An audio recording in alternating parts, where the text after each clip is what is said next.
Kaj je Janez Cigler Kralj naredil, ko je skupina Romov umorila Stanislava Knafla leta 2021?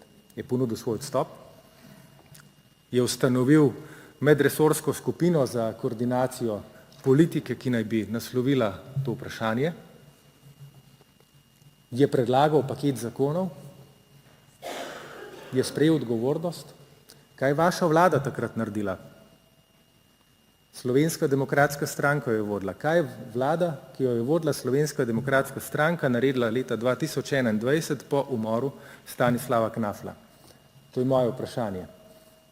Kako resno se je stran, ki jo predlagatelji predstavljajo, lotevala teh problemov, vam lahko pove en datum. Jaz tukaj držim paket tako imenovanih županskih zakonov. Župani iz jugovzhodne Slovenije so to predlagali. Vem, da je Janez Cigler Kralj imel ta paket zakonov, ko je bil še minister in ko ste imeli ustrezno večino v parlamentu 2 leti in pol, da bi te zakone sprejeli. Veste, kaj je datum na teh zakonih s prvopodpisanim Matejem Toninom? Kdaj ste to vlagali? 13. 5. 2022. To je 3 tedne po volitvah, ko ste jih izgubili in ko ste izgubili večino v državnem zboru. Takrat ste vlagali zakone. Ko niste več imeli večine v državnem zboru, ko ste izgubili volitve, ste ob konstitutivni seji novega državnega zbora vlagali zakone, ki jih prej kot vlada niste, in tukaj jaz ljudi sprašujem, kdo koga vleče za nos. Kdo koga vleče za nos? Pa tudi, če pogledamo zdaj te rešitve, kaj notri recimo je. Ena z mojega področja, z našega področja, ki ga pokrivam na urejanju trga dela, recimo pravi, da bo pripomoglo k zaposlovanju Romov to, če bo lahko Zavod za zaposlovanje tistim iskalcem zaposlitve, ki zavrnejo zaposlitev, potem za 2 stopnji znižal izobrazbo.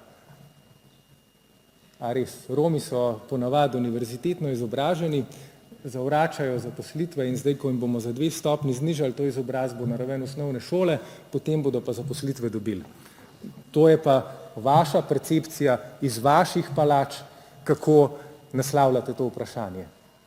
Kaj smo mi naredili na tem zatečenem stanju? Na centrih za socialno delo smo zagotovili 30 novih zaposlitev, ki se ukvarjajo izključno z romskimi družinami in romskimi otroki. Preuredili smo zakon o vrtcih, kjer smo za vse, ki jim slovenščina ni materni jezik, uvedli obvezen 240-urni predšolski program, zato da otroke pripravimo na šolo. Uredili smo zagotovitev prevoza v vrtec. Uredili smo, da se lahko vodi evidenca, kdo v vrtec prihaja in kdo ne, zato da lahko vodimo pozitivno diskriminacijo. Enako smo naredili v šoli. Evidenco, zvišali smo oziroma umestili smo romske pomočnike v plačni reformi v sistem, zagotovili smo v prvi triadi program slovenskega jezika in kulture za tiste, ki slovenskega jezika in kulture ne znajo. Zagnali smo projekt Romani ZUR za zaposlovanje Romov, ki sem ga prej omenil. Šli smo v nov razpis za večnamenske romske centre. Tam se romskim otrokom pomaga pri številnih obšolskih dejavnostih, pisanju domačih nalog in tako naprej, preživljanju prostega časa.